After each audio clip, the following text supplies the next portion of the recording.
first two factors are the wisdom group, middle three factors are the morality group, last three factors are the concentration group. And there might be some validity to it, except when you take it as valid, it seems to apply to the stage when all 8 factors have arisen and they're all functioning together, particularly when the factor of right view has actually turned into investigative wisdom. But when we come to the very beginning of the path, where somebody just through learning the Dhamma and through reflecting on the Dhamma that's learned, comes to accept these Four Noble Truths, you can't say that that person has real Panya, real wisdom. And so what I would say is that these two factors become the wisdom group only after one has developed particularly right mindfulness and right concentration. Then right mindfulness and right concentration provide the basis for penetrative insight wisdom to arise. And then ultimately the supramundane or world transcending wisdom. But in the preliminary stages of the path, we would say that this right view is more closely connected with intellectual understanding and accepted maybe out of saddha, out of faith, rather than through wisdom in the sense of personal insight. And then also, when we divide the path factors up, again, there's a certain degree, there's something artificial about that, because it takes right effort and right mindfulness, really have to operate through all factors of the path, like even to develop right intention.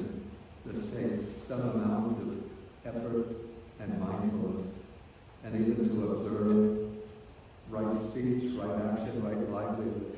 Again, it takes effort and mindfulness. So you can't just isolate effort and mindfulness and put them in a separate category as though they don't pervade all of the factors of the path. Okay, so now we come to right effort. So actually, right effort really marks the beginning of the process of training the mind in order for the purpose of developing samadhi and advancing from samadhi to wisdom. And so we could see that right effort is divided into 4 aspects. And these 4 aspects obtain because first, factors of mind. You see, the right effort is concerned with the effort to train and to develop the mind. And if one examines the mind, particularly through the lens of the Buddha's teaching, you see that the states of mind, thoughts, emotions, dispositions, inclinations, intentions that arise, looked at again from the Buddhist standpoint, from the standpoint of the Buddha's teaching, would be distinguished into 2 sort of ethical qualities: the unwholesome and the wholesome, the akusala and the kusala. And what has to be done through right effort is to overcome the unwholesome and to develop and strengthen the wholesome.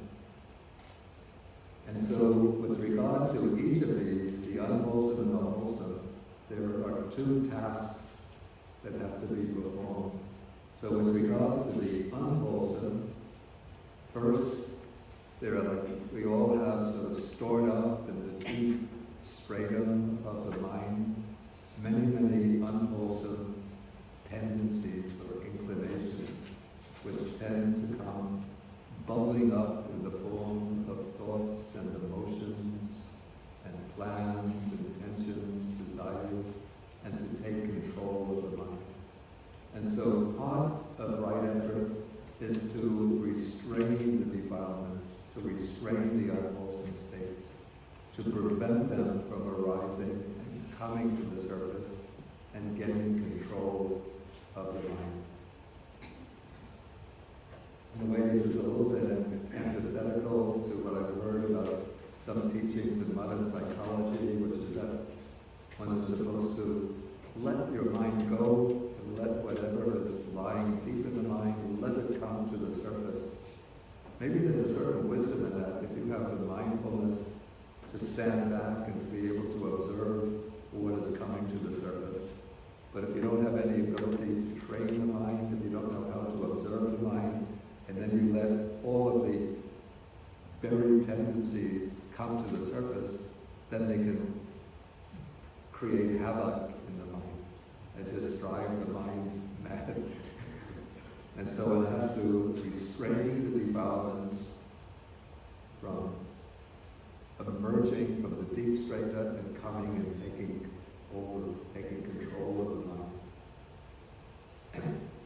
And then the second effort in regard to the unwholesome qualities, when they do arise, to know how to eliminate them, to abandon them.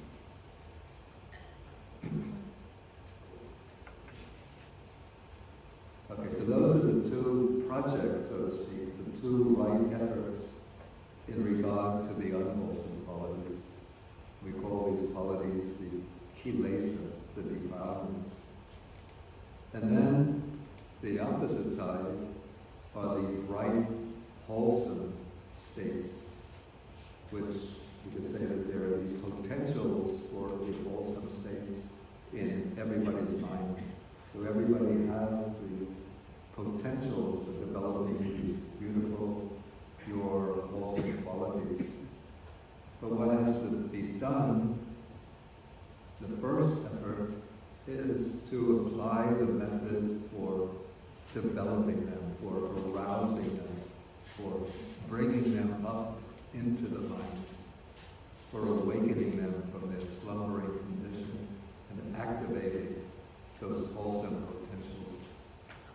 So that's the effort to arouse, to awaken, to develop the wholesome qualities.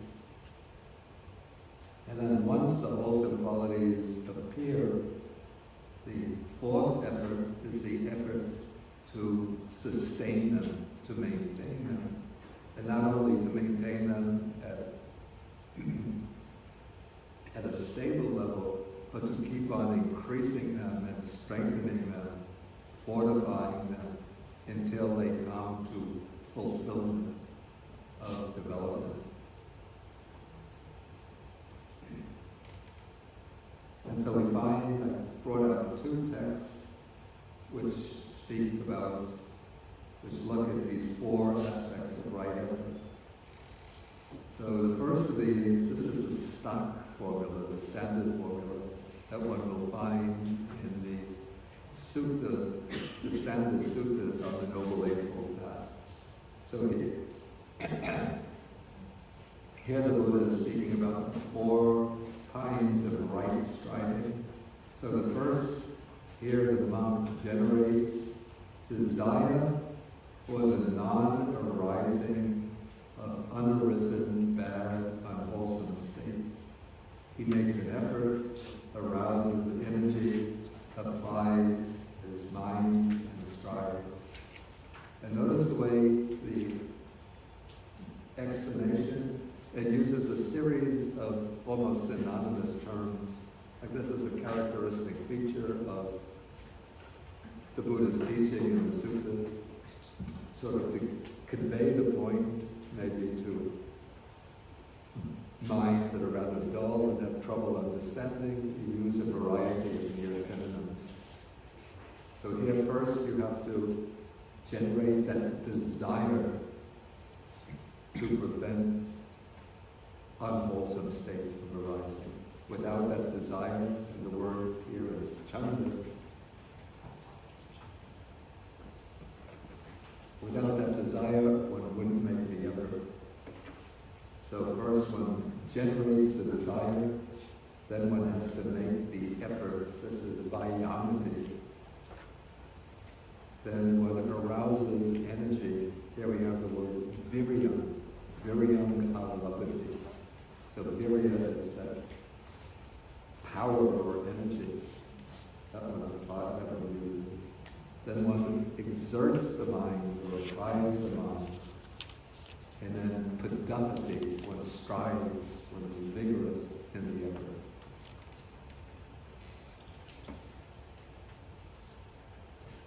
And what one finds, particularly like when one is doing long-term meditation, is that these unwholesome states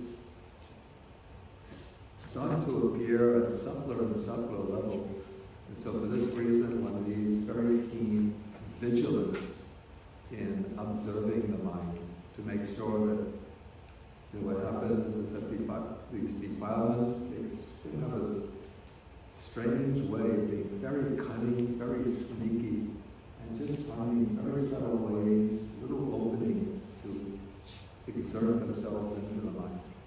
So even if one is doing like mindfulness of breathing, mindful breathing in, mindful breathing out, mindfully breathing in, mindfully breathing out, mindfully breathing in, mindfully breathing out. Oh, I'm doing pretty well. Wow, I must be a great meditator. Are other people watching me and admiring me?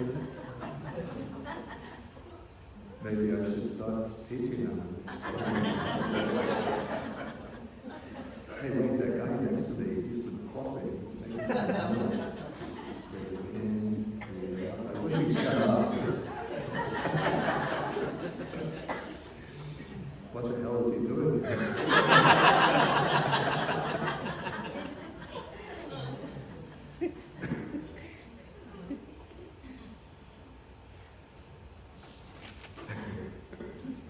Okay, so in this way, these unwholesome states start to slip into the mind, unaware. And so as one pays very close attention, it doesn't even need external stimulation, but just it seems that there are these layers of defilements, one layer beneath another layer, beneath another layer, and as the mind sort of settles into the object, at a certain point it sort of opens up a new layer of defilements which then come bubbling up to the surface. And so one has to use the suitable methods to generate that desire to prevent those unwholesome states from arising. Then the second aspect of right effort is to generate the desire to abandon the arisen unwholesome states. And the Buddha actually has many different teachings that you find throughout the sutras on methods of dealing with the defilements.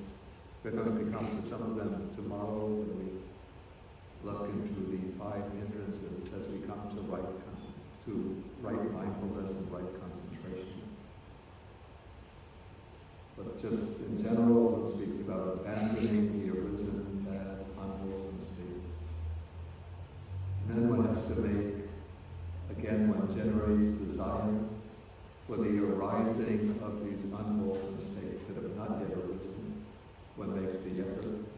And then one generates desire for the persistence or sustaining of those arisen wholesome states, so that they don't decline, but instead so that they increase, expand, and come to fulfillment. So those are the 4 right strivings. And then this sutta, which comes immediately after it, in the Anguttara Nikaya Book of Fours, speaks again of the 4 kinds of striving. And this sutta is more specific about what is involved in each of these kinds of right effort. So here, the first speaks about striving by restraint. So this is the way to prevent the arising of unarisen, unwholesome states. And here the emphasis with a particular method is to practice restraint of the sense faculties. I remember somebody asked about this yesterday. So here the text he's speaking about the case of the monk. So having seen a form with the eye, one does not grasp its mark. This is the word is nimitta, the sort of distinctive feature, the strong impression, and one doesn't grasp the features. These are the minor features.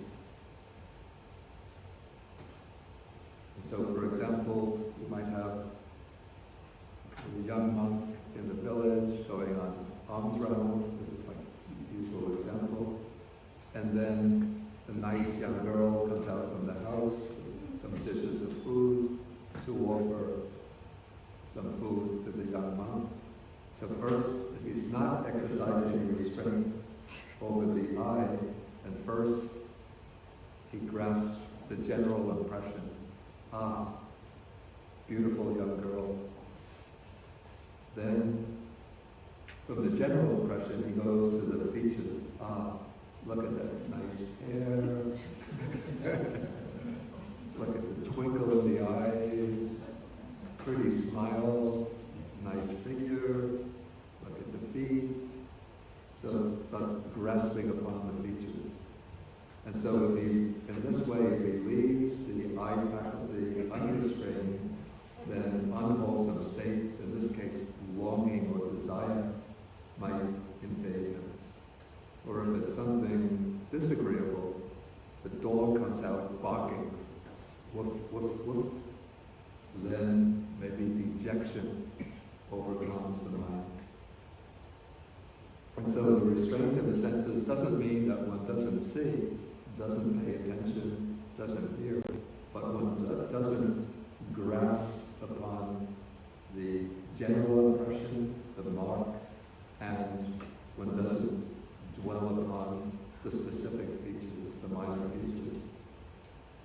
So to prevent that, one practices restraint over the eye, guards the eye faculty, and restrains the eye faculty, which really means not that one restrains the eye itself, but one restrains the mind in the encounter with visible phenomena. Similarly, in exercising restraint over the ear, the nose, the tongue, the body, and then, of course, various mental states, ideas, mental images, thoughts arise in the mind. Again, one has to avoid grasping, dwelling upon those thoughts, those unwholesome thoughts. That might give rise to craving and dejection. So this is the way one prevents the arising of unarisen, unwholesome states. The specific method is restraint over the sense faculties. Okay, then the way to abandon arisen, unwholesome states. So here the text uses, I would call this a rather hard method or strong method. So it says here, the monk does not tolerate an arisen sensual thought, but abandons it, dispels it, terminates it, obliterates it. He does not tolerate an arisen thought of ill will, hatred, or aversion. Does not tolerate an arisen thought of harming.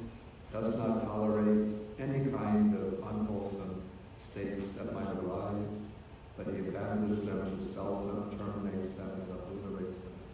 This is a kind of, as I said, it's a kind of forceful method, but the suttas also give us what I would call gentler and subtler methods to use in order to overcome the arisen unwholesome states. Okay, then the stage of right effort for arousing or bringing into being the unarisen, wholesome qualities. And so this is, in this sutta, it's expounded in regard to the 7 factors of enlightenment. So here the monk develops the enlightenment factor of mindfulness, discrimination of phenomena, energy, rapture, tranquility, concentration, and equanimity.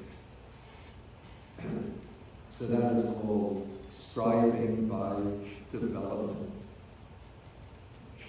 And then the fourth aspect of right effort is preserving the wholesome states that have arisen, maintaining them, strengthening them, bringing them to fulfillment. And the way this is explained here, I have to say, it's a little bit peculiar to my way of thinking. So it says here, a monk protects, that he maintains or guards, and arisen, I think it says I don't remember the Pali expression that's used, an excellent, I think it's Buddhika Samadhi Nimitta, an excellent object of concentration. And the objects which are mentioned maybe seem a little bit morbid. So it's the perception of a skeleton, the perception of a worm-infested corpse, a livid corpse, a festering corpse, a fishy corpse, and a bloated corpse. All of these are aspects of what's called the Asubha meditation, the meditation on the impurity of the body through the stages of decay of the corpse. I don't know why I could have mentioned maintaining is an excellent object of concentration with mindfulness and breathing, or a kasina object, or mind of loving kindness, compassion, mudita, or upekya. But sometimes I have to say I suspect the work of the compilers of the canon in here. And so they might have been the kind, the compilers might have been monks who preferred the meditation on the decomposition of the corpse. And so they put their favorite approach here. Okay, so this will take care of the factor of right effort. And now first I'll take the written questions that have been deposited in the box, then we'll see if there are any new questions.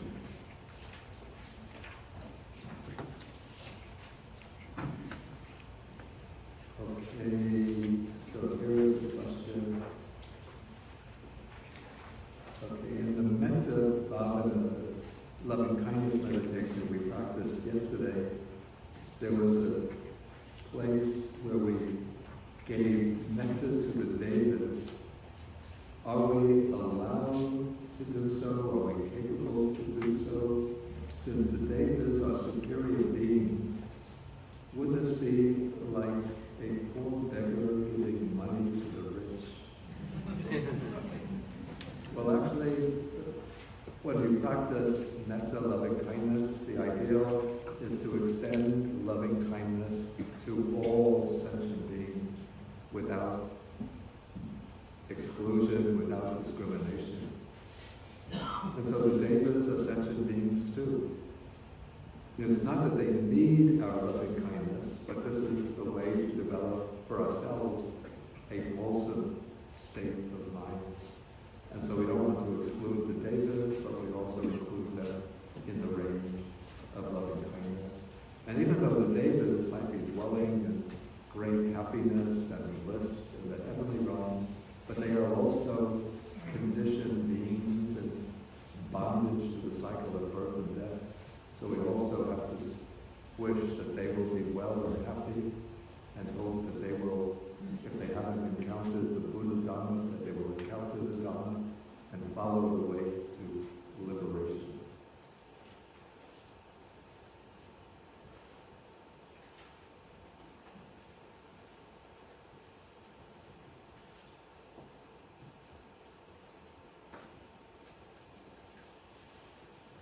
Okay, does nirvana mean unconditioned love or union with God as the Hindus believe?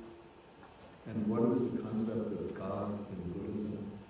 Yeah, nirvana first, it doesn't mean union. Maybe I have to answer the question, what is the concept of God in Buddhism before we deal with nirvana? Yeah, Buddhism doesn't accept the idea of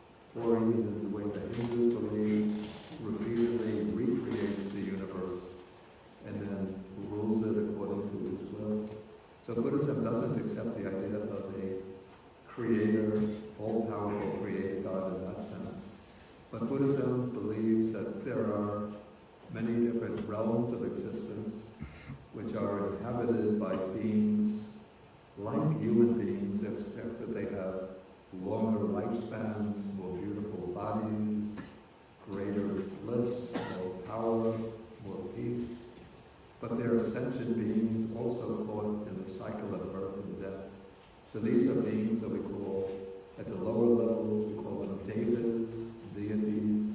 The higher levels, we call them brahmas, divinities. But they are sentient beings who have been reborn in the heavenly realms or the higher realms because of their powerful, wholesome karma. And when their karma is exhausted, they pass away and take rebirth elsewhere. So we don't have any all-powerful creator God, but there are multitudes of celestial beings or divine beings that we call devas and brahmas. Okay, so in Buddhism, nirvana certainly then will not be a union with God. Actually, in the Hindu belief, there are many different concepts of the goal of Hinduism. So some of the Hindus, the devotional Hindus, the bhakti Hindus, like the devotees of Krishna, aim to become, after death, to come into the company of Krishna, to live together with Krishna. Whereas the Vedantins aim to realize the imperishable Brahman, which is an impersonal, unconditioned reality. So nirvana is not a union with God in either sense, and it's not unconditioned love, but it's an unconditioned state, a state which is not produced, not changing, not perishing, but otherwise it's sort of beyond the range of our limited concepts which arise from our encounter with the phenomena of the world. But what motivates us to seek nirvana is that it's said to be the ultimate freedom, the ultimate peace, the ultimate state of liberation from suffering.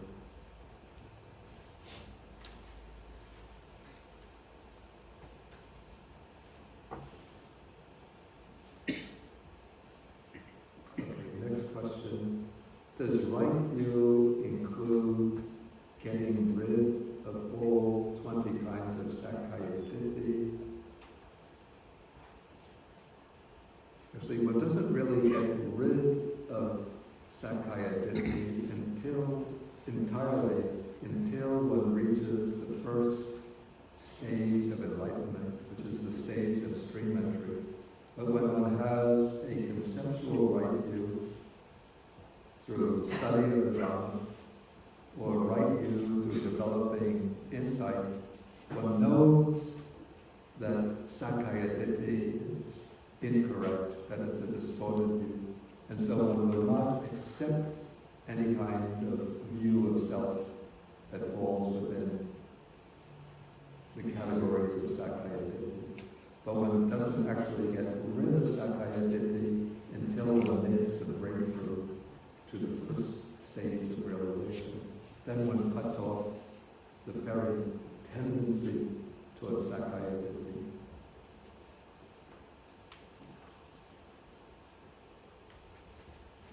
Okay, if one is not able to fully understand not self, does that mean that one doesn't yet have right view?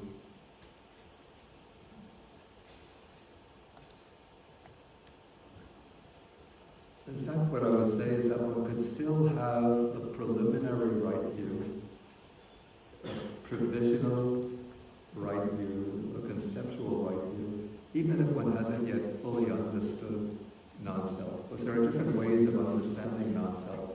One is an intellectual understanding, the other is the experiential understanding, which comes through deep insight and breakthrough. So even if one doesn't have even that deep insight, experiential insight into non-self, but if one has some understanding of the FourNobleTruths, and at least an intellectual understanding of the three marks of impermanence, dukkha, and non-self, one could be said to have a provisional or a partial right view. In fact, we all probably would have to say we all have partial right views until we reach the stage of stream entry, then we get the unshakable white view. Okay. I asked that question. Yeah, take the microphone.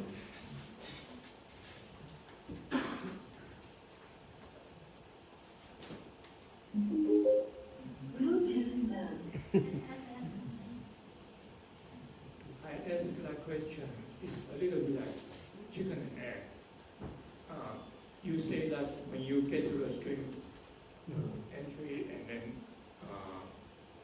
you will get rid of security.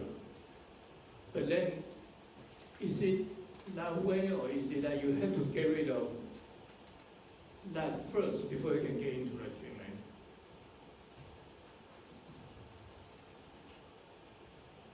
entry? Okay, to get to stream entry, one can't be holding onto any kind of Sakaya Ditti. So if one has a Sakaya Ditti, a view of self, then that will be the obstacle to breaking through to the realization of stream entry. But even if one is not holding to a view of self, it doesn't mean that one has gotten rid of Sakaya Ditti in the sense that one has eradicated the tendency to Sakaya Ditti. So it's only with the breakthrough that one eradicates, eliminates Sakaya Ditti. But in order to advance to the stage where one is able to reach stream entry, one can't be holding on to a Sakaya Ditti, a view of self. Because that view of self would be antithetical, it would be contrary to the kind of insight that one needs to make that breakthrough. Does that make it clear? Yes. Good.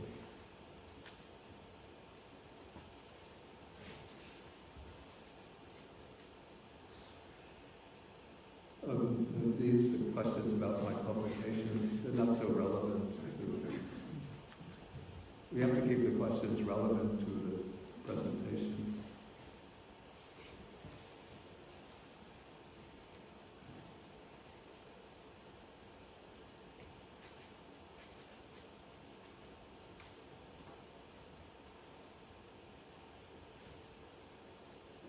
Okay, what is it that observes the mind when we meditate?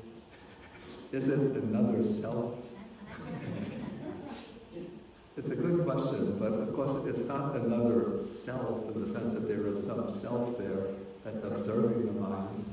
But what I would have to say is that that the mind has an inherent capacity for self-observation. So maybe we could say that within the mind there's an aspect of the observational component and the component of content. And so the observational component, through the observational component, one is able to observe the content of the mind. So it's just a faculty, an inherent faculty in the mind, a capacity for self-observation. But it doesn't mean that there is a sort of permanent, lasting self which remains the same and is observing the content of the mind. It's just that the mind has these two aspects, call it the subjective pole and the objective pole. So usually the subjective aspect of the mind is engaged with outer objects. So we're always involved with seeing things, speaking, doing things, engaged outwardly, while the content of the mind is sort of hanging out in the background. But what happens when one takes up meditation is that the mind is now the content of the mind, because one is not directing the mind outward through the senses. So now the content of the mind begins to appear to the subjective component of the mind. And so the mind is able to observe its own content. So that is the way it works. And you notice also that when you're trying to observe the mind constantly slips away from the object of observation. In fact, what I found a very useful tool or method to use in meditation is to take the word mind itself and make that the meditation object. And so it's a little bit like a mantra, except that I'm not just reciting it mechanically, like Om Mani Padme Hum, Om Mani Padme Hum. Not like that, but using the word mind, and that sort of forces me to keep observing the mind. And what I find is that even though I'm using the word mind and trying to observe the mind, but after a minute or two, it's like you put the collar on the dog and tie the dog to the pole, and it seems like there's no way that the dog can break away from the pole. But then you go outside, and there's the dog in front of the house. How did the dog get away from it? So you have to take the dog again by the leash, bring it back to the pole, and tie it around the pole again and again and again. Okay, so that's mind. Okay, this is actually, I think I dealt with this question in the presentation. So why does Panya come first in the breakup of the Noble Eightfold Path, whereas elsewhere we have the sequence,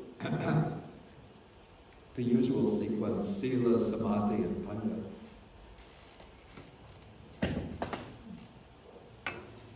So as I said in the presentation, where we have right view and right intention at the beginning of the path, what I say is that I wouldn't call this true Panya, true wisdom, but this is just a preliminary right understanding and a right inclination or disposition of the mind.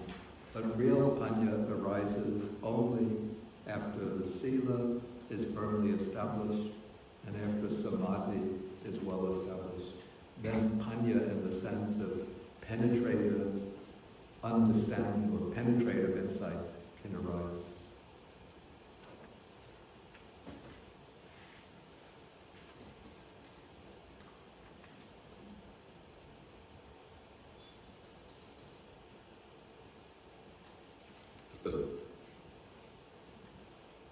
If you notice that you have mental defilements and you stop right away and do not go further, can this be counted as unwholesome?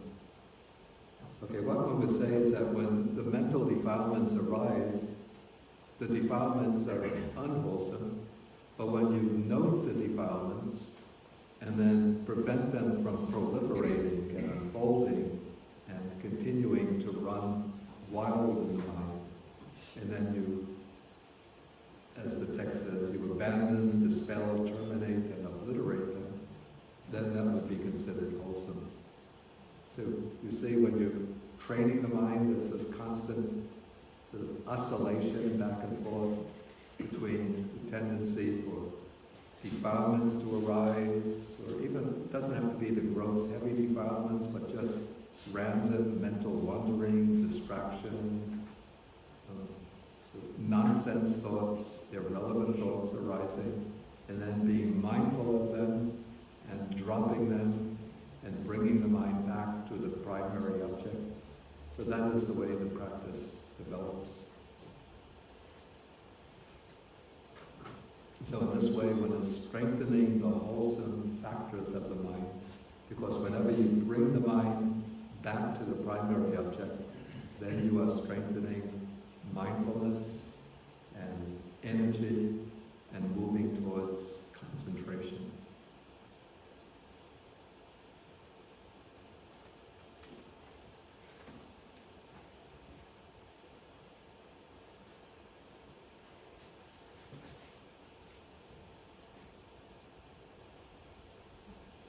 Okay, during one's lifetime, I understand that the birth consciousness the life continuum consciousness, the death consciousness are the same, although they're labeled differently. Is that correct? What then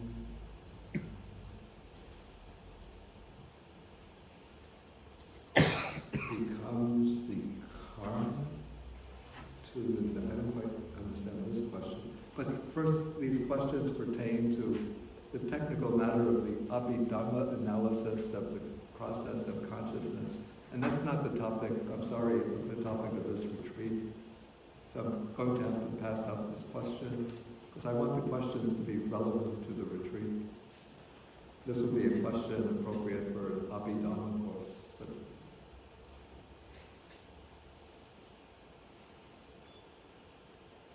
okay, then here's a question about, there was a monk named Godika who committed suicide and then became an arhat in the process, in the death process. So the question is that the right way?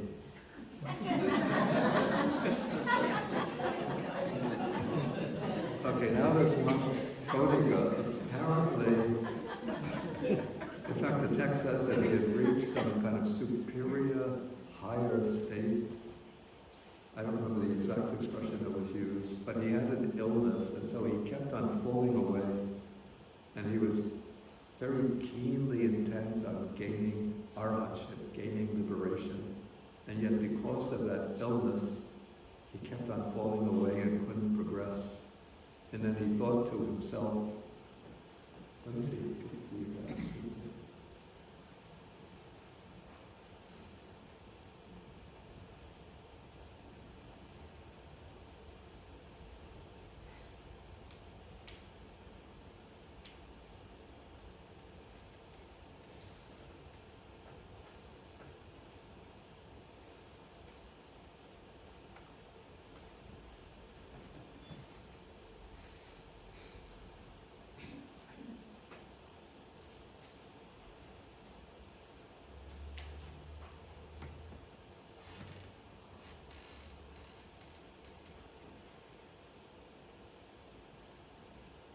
okay, so it said that the Venerable Godika was growing diligent, ardent, and resolute. He reached a temporary liberation of mind. That could have been some jhana state of jhana, but he fell away from that temporary liberation.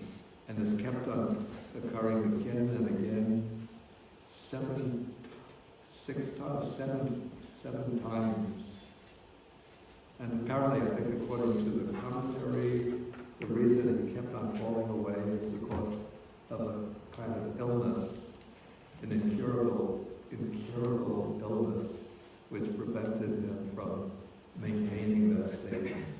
And so then he thought, I've fallen away from this temporary liberation of mind 6 times. Then he thinks, let me use the knife. That's a euphemism for committing suicide. Okay, then Mara, the evil one, knows what's going on, and he approaches the Buddha, and Mara here praises the Buddha, and he worship, I worship your feet, O one with vision. Then Mara tells the Buddha, your disciple is longing for death. He intends to, and I put in brackets, to take his own life, restrain him from this, and he praises the Buddha, calling him a luminous one. And he says, how can your disciple, betraying, seeking his mind's ideal, how can he take his own life? But meanwhile, while this is happening, the Venerable Bodhi used the knife. And so the Buddha understands that the one who's come praising him is Mara, the evil one. And the Buddha says, that's how the steadfast act. They are not attached to life. Having drawn out craving with its root, Godika has attained final nirvana. So Godika in the death process became an arhat. And so this is an exceptional case, don't take this as the standard case and go out and think that's the right way.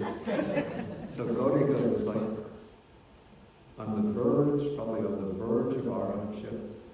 Maybe he was even a stream enterer by this time. But he couldn't progress further because of the illness. And so for that reason, he thought, this body is now useless for me. Let me pass on to the next existence to complete the work. But then in the death process, he achieved arahantship.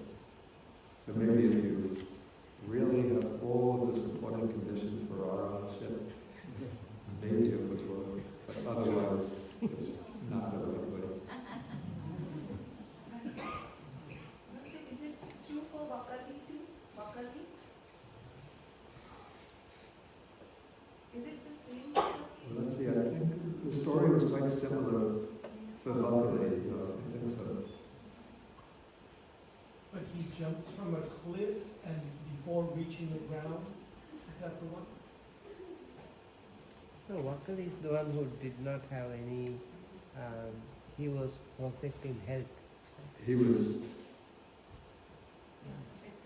Perfect in health. Right? He said he lived like 160 years or something. 160 years. No, that would be When? Bakula is the one. Oh, that is Bakul. Now Vakal. Vakali also cut his hand. He cut his hand. He cut his hand.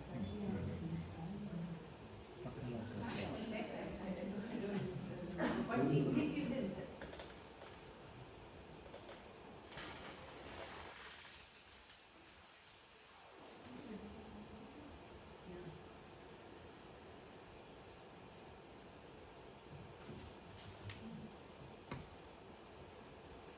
I remember Vakali was like very attached to the Yeah. physical form of Buddha. And then he was Buddha said, Yoko very Vakali. upset because when he was ill, he couldn't get to see the Buddha. And the Buddha says, what is it? The Buddha goes to visit him. And Vakali says, what I deeply regret is that I want to come to see the Blessed One, but I haven't been well enough to do so. Then the Buddha says, enough, Vakali, what's the point in seeing this foul body? One who sees the Dhamma sees me, one who sees me sees the Dhamma. And then the Buddha gives him a questionnaire on the 3 characteristics. And then Vakali asks his attendants to carry him to the black rock on Istigili slope. So they carry him to the black rock.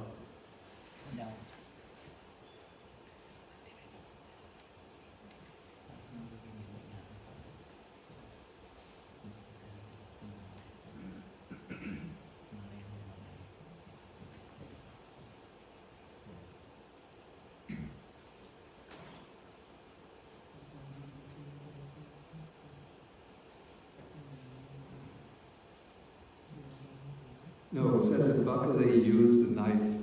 Yeah, he didn't jump off the cliff, but he used the knife to take it. Otherwise, the story is quite similar to that of Gaudika. Is it true that he must be falling back because of his illness? Is it the same thing? It doesn't say that Vakali had reached some temporary liberation of mind, but because of the illness, he couldn't go to see the Buddha. And the Buddha gave him the teaching on the 3 characteristics. And so apparently on the basis of that teaching, he was able to reach arahantship. Okay, so we still have some time for at least a few minutes for questions that arose from the presentation. Yes?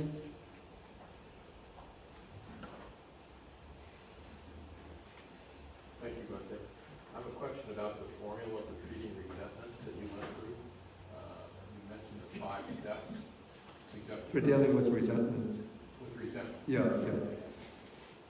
I noticed that the first 3 that you mentioned are 3 of the 4 Brahma Yeah, Viharas, that's right. but not Mudita.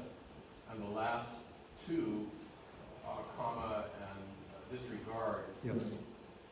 in my experience, actually have a little bit of a risk of being vengeful. Have a little. Being vengeful. In other words, if you're saying this, he's going to get his as a way of dealing with resentment, Yeah. that I'm not saying it always has to be the case, but it can slip into that. And mudita, it seems to me, a genuine wish of joy and gladness for the person, a rejoicing for that person. Yeah, Maybe- but I think the reason why mudita is not mentioned is because the person who is creating trouble for you, so mudita means that you rejoice in the good qualities and good fortune of another person. But now the person is creating trouble for you, and so because they're creating trouble, you don't see the good qualities in them. I would just say my actual practice, because this is a practice that I've worked on for many years. Yeah. Wishing well to the other person and wishing them that they receive everything that they want, that they need to receive. It's a valuable practice for me. I'm just Yeah, but in that case, then it's a kind of metta practice. It's a kind of loving kindness practice rather than a mudita practice. Right. But actually, it just occurred to me that I mentioned that the sutta that follows the one that I presented gives another 5 methods for dispelling resentment, and that has an element of mudita in it. So this is when the person is creating trouble for you. So in that case, one of at least the suggestion is you don't pay attention to the bad qualities by reason of which the person is creating trouble, but instead you focus on the good qualities of that person and then rejoice in those good qualities. And then that way you dispel resentment. Thank you, Mike. Yeah, so there you find Thank the use of mudita.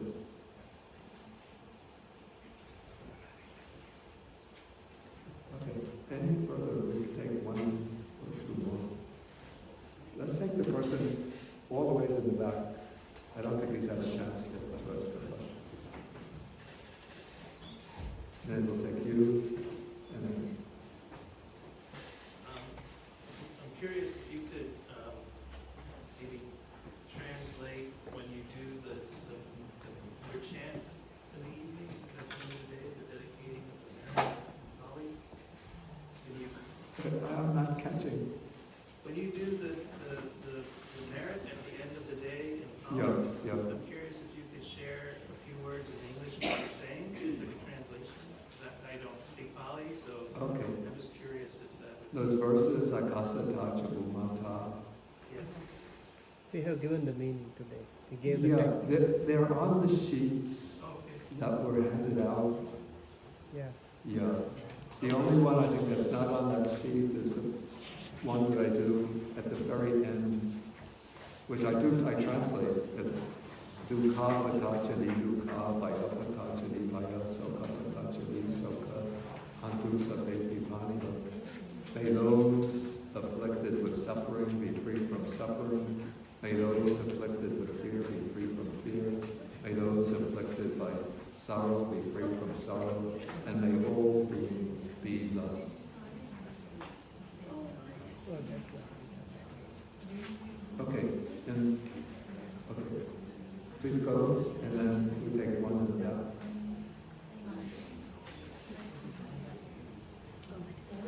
Bante, I just wondering, when we talk about right view, I just wondering if we cannot really see the truth, I mean the truth, pretty much ultimate reality, if we cannot see the things that it really are, could we say that is the, if we cannot see that, could we say that is the right view? Because I think Four Noble Truths is the path toward liberation, toward Nibbana. So the right view is maybe more deep into the, we have to see that truly, really are. Yeah. Okay, in order to say we have a right view, Yeah. and that will be helping us to get into the nirvana, Yeah. the final, Yeah. final that. So I just wondering, okay, right view is the one we say the general that one, or is in Buddha's mind is really go penetrate to the deep truth in Yeah. order to, to say that. So I'm thinking, wondering why we have to go to that direction in order to say this is right view. Yeah. Well, in the afternoon, I made the distinction between what I call the right view that is in conformity with the truths. So that is the Sach Anulomika Samadhi. So this is the right view where you haven't actually seen the real nature of things for oneself, but through study, through listening to the Dhamma, through reflection on the Dhamma that one has heard, one accepts the propositions about the real nature of things, out of trust and confidence and one's own understanding. One hasn't seen it, but one has trust in the Buddha and the disciples who teach the FourNobleTruths, the three characteristics, dependent origination. So one hasn't seen this, but one shapes one's understanding, one's viewpoint in conformity with those teachings. So that is, I call this the provisional, temporary, or expedient right view. The right view which is the means to help one practice and then progress to the true penetrating right view, which is Panya, the wisdom of insight. Okay, and then in the back, and that will be the last question for you. Thank you, Bhante. So there was a second handout that was given out. It was all in Pali language, and I also don't understand the Pali. So I ended up meditating, and I noticed several other people who probably didn't also know the chanting. They were meditating. And I just wanted to ask you, is it okay to meditate, or is it important to learn the Pali, or if even if you're chanting in Pali but don't know the meaning, is that helpful in any way? This is at the end of the loving kindness This meditation. is puja. Maybe we were chanting Patthana. We were chanting Patthana. Chanting time. Maybe today. I don't understand anything.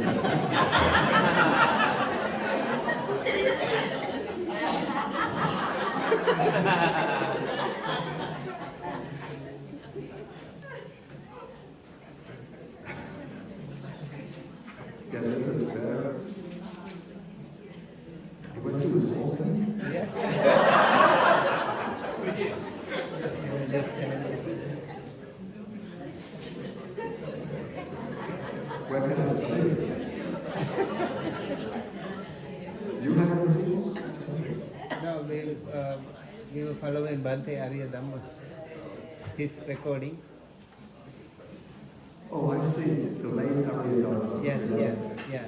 You played a recording of Yeah. chanting. And then we were all chanting together. Oh. Yeah, I think. If we said to meditate, I would. Yeah, I mean, it's just very long and complex and difficult material. Right. So is it beneficial to just meditate through the chanting? Yeah, there's actually the story that comes in the Abhidhamma commentary, the Attasalani. It said that during the time of the previous Buddha, you know the story? There was a monk in a cave. The cave had hundreds of bats, and there was a monk reciting the Abhidhamma in the cave, and the bats were present.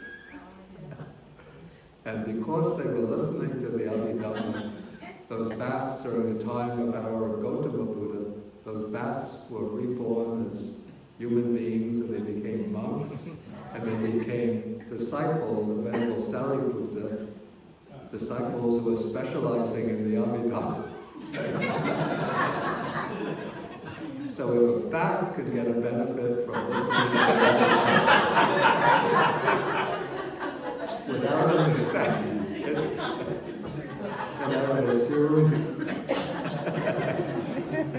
that human beings can get benefits too. Yeah. Precisely that is the reason why I was hoping that we chant the Hoping that we what? Exactly because of that story. That's why I suggested everybody chant the Dhamma. Okay, I think we should. Let's see what time it is. Yeah, we have until 8:10, but it's 8:07 already, so let's skip till 8:15, then we will start the closing meditation.